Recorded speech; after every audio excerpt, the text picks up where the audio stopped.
দর্শক, আজ আপনাদের দেখাবো, এই দেখেন আমার টিনের ঘর। এই অল্প টাকায় টিনের ঘরকে কিভাবে সুন্দর এবং সুশৃঙ্খল করা যায়, আমি আজকে আপনাদের সেটাই দেখাবো। দেখেন, এই যে আমার টিনের ঘর, এটা আমার নিজের ঘর। এই যে বাহিরে পোতা, মনে করেন যে পাকা করা, নিচে পোতা পর্যন্ত পাকা করা, আর বাহিরে টিন। আমরা বাহিরের সিনটুক দেখি। এটা হচ্ছে মেন রাস্তা, রাস্তার পাশেই আমার বাড়ি। এই দেখেন বাইরে টিন। এইটা হচ্ছে আমার গেট। এই যে টিন। এই ঘরের সামনে হালকা পাতলা ফুল গাছ লাগানো। আসলে গ্রামের বাড়ি তো, প্রকৃতির এই যে ফুল গাছ লাগানো আছে, বড়ই গাছ লাগানো আছে, বিভিন্ন প্রকার গাছ লাগানো আছে, ফুল গাছ। যাই হোক, আমরা চলে যাব মূল ভিডিওয়ে। সৌন্দর্যের জন্য আমি বাইরে একটু ফ্রন্ট সাইডে একটু রঙিন টিন ব্যবহার করেছি, যাতে আসলে দেখতে সুন্দর হয়। হ্যাঁ, এবার আমরা চলে যাব মূল ভিডিও, যেখানে আমরা দেখাবো যে টিনের ঘরকে কিভাবে অল্প টাকার ভিতরে অনেক সুন্দর করা যায়। তো গাইস, চলেন আমরা চলে যাই ঘরে। তার আগে আরেকটু দেখাই আপনাদের। এই যে সিঁড়িটা পাকা করা, আর এবং এই পোতা পর্যন্ত পাকা করা।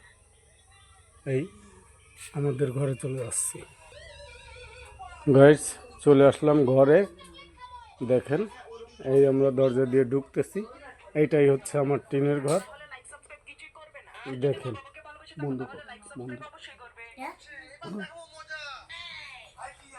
এই দেখেন টিনের ঘরে।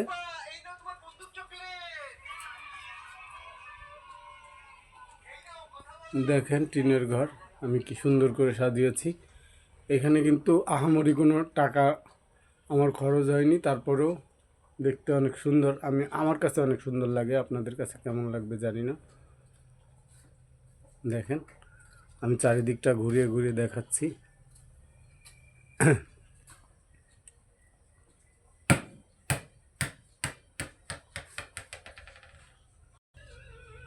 এই পাশে হচ্ছে বিছানা, এবং বিছানার সামনে আমি টিভিটা রেখেছি। এই দেখেন গাইস, এই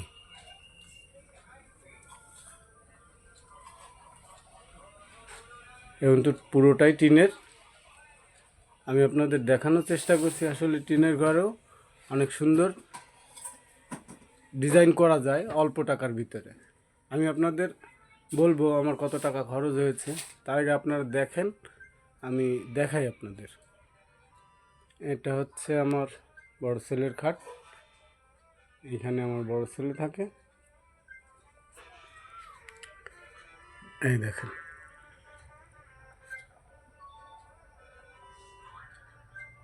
তার আগে আপনাদের বলি, এই দেখেন এই পাশে আমি আবার একটু রঙিন রাখছি, রঙিন টিন দিয়ে। এইখানে আবার একটু রঙিন টিন দিয়ে রাখছি। এইখানে হয়তো ঘরে সুন্দর লাগতেছে হয়তো বা আমার কাছে। আপনাদের কাছে কেমন লাগবে জানি না। এটা আমার ছেলের পড়ার টেবিল, এটা আমার কম্পিউটার টেবিল।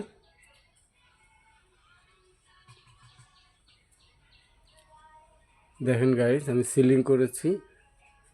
এই দেখেন সিলিংটা হয়তো বা দেখা যাচ্ছে, আপনারা দেখতে পাচ্ছেন।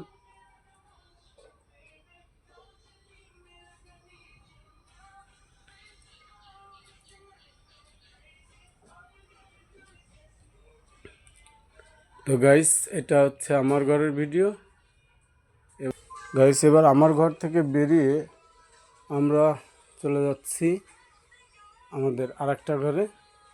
এই যে আমার নিচে ফ্লোর পাকা করা, দেখেন সেলাই মেশিন, পানির টপ, আমার ছেলের ছোটো ছেলের গাড়ি।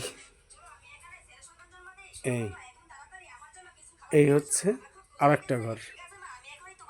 এই ঘরে এই দেখেন চারিদিকে টিন আছে, দেখেছেন, উপরে সিলিং করা, উপরে সিলিং করা, দেখেছেন গাইজ। আসলে এতে খরচ আহামরি না, কিন্তু আসলে দেখতে অনেক সুন্দর লাগে, আমার কাছে সুন্দর লাগে, আপনাদের কাছে কেমন লাগবে জানি না। এটা হচ্ছে আমার মায়ের ঘর, এখানে পুরোটাই উপরে সিলিং করা, শুধু সাইডে টিন আছে, সেটাই আপনাদের দেখাচ্ছি। এই পুরোটাই ঘুরিয়ে ঘুরিয়ে দেখাচ্ছি আপনাদের।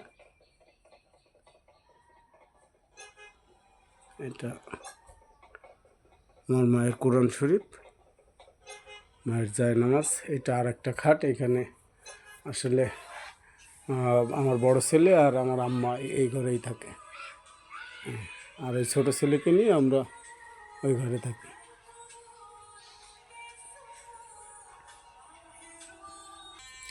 গাইজ এবার আমরা চলে যাচ্ছি আমাদের ওয়াশরুমটা, আপনাকে একটু দেখাবো।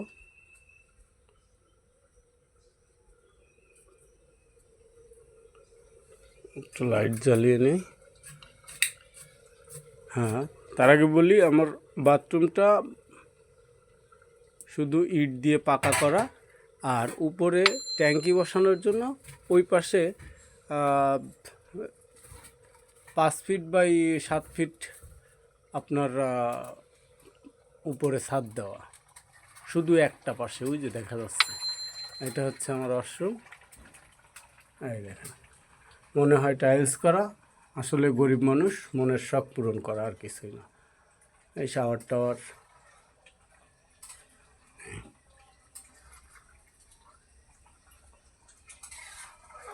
উপরে এইখানে দেখেন সিলিং করা, আর এইখানে দেখেন উপরে ট্যাঙ্কি বসানো, যার জন্য অতটুকু ছাদ করা। তো গাইস, কেমন লাগলো আপনারা কমেন্টে জানাবেন, ভালো লাগবে। আর ভিডিওটা ভালো লাগলে লাইক অ্যান্ড সাবস্ক্রাইব করে দিবেন। ধন্যবাদ।